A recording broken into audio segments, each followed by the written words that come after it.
says. You feel it just when you push the accelerator down. Michael, it looks like he's going to ram us. You feel it coming toward the ramp. You're up in the air, you feel like you're up there 15 seconds. Realistically, you're probably in the air 3.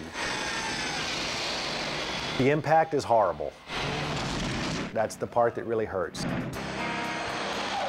You get so much adrenaline out of it. This adrenaline push is just unreal, unlike anything you've ever felt.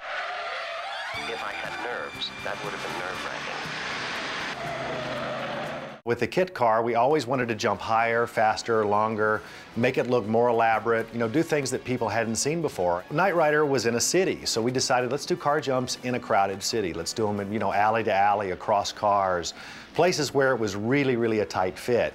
And so it took a lot more technical knowledge to try and figure out, if I line up on a ramp and I'm off by a foot here, it's going to be off 10 feet on the other side. And if there's a building there, that's a bad thing. The way we started with the show was 2 cars, a computer car and a stunt car, and that was pretty much it.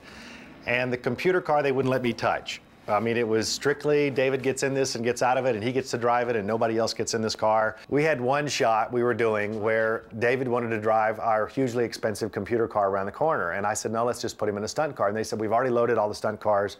They're already on the car carrier going to the next location. All we have is this computer car.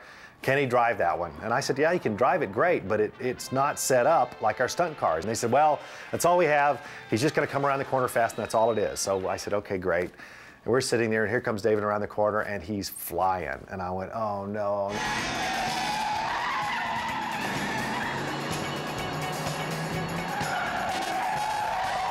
Jack Gill was my stunt guy, and we became really close friends, and he was really, he really took great pride in showing me how to drive. And so we went out to the Saugus Speedway and just took the car out and learned how to do 180s, and 360s, and how to go around the corner really quickly and fishtail out and turn back into the turns. I was trying to keep him from getting hurt, but then trying to show him as much as we could to make him look like he was doing all these big, huge stunts. And after about 6 to 8 episodes, David was a great car driver. I mean, he could really handle the car.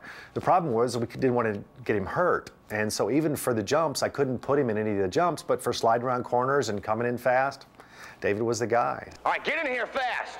When Kit drives up by himself, I designed a car that would drive from the right, and I would be hidden inside the seat, and I could drive up quickly, slam on the brakes, David could jump in, and we could drive out in one shot.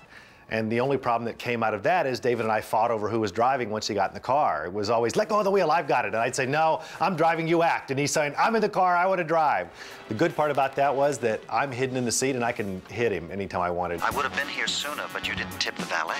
We got different kinds of cars to do different things. One would do 160 miles an hour and one was 0 to 60 in 3 seconds. And I had a car that would jump long distances and a car that would jump small distances and cars that were set up for dirt, cars that would do burnouts really well. We had a car with a big engine and a nitrous system in it, so I could really just take off just like that.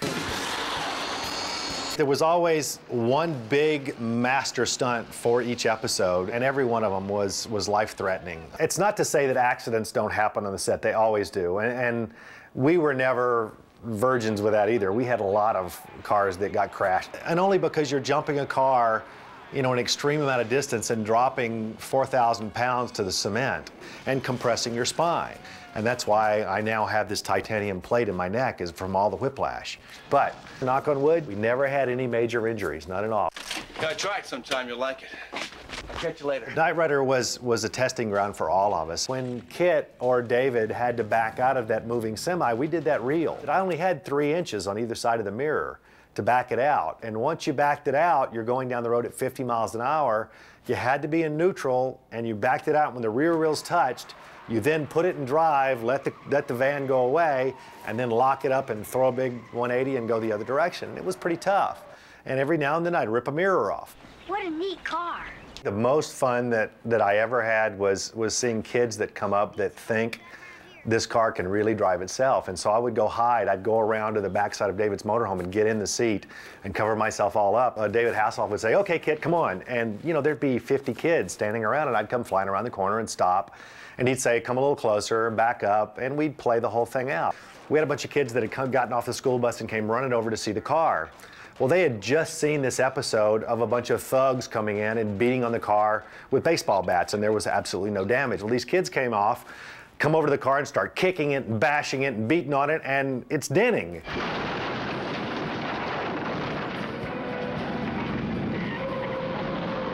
Having fun now?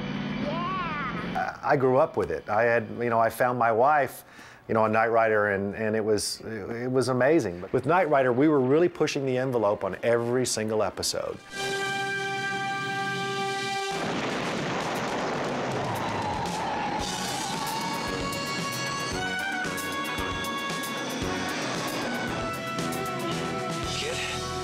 Kid, you there? Where would I go?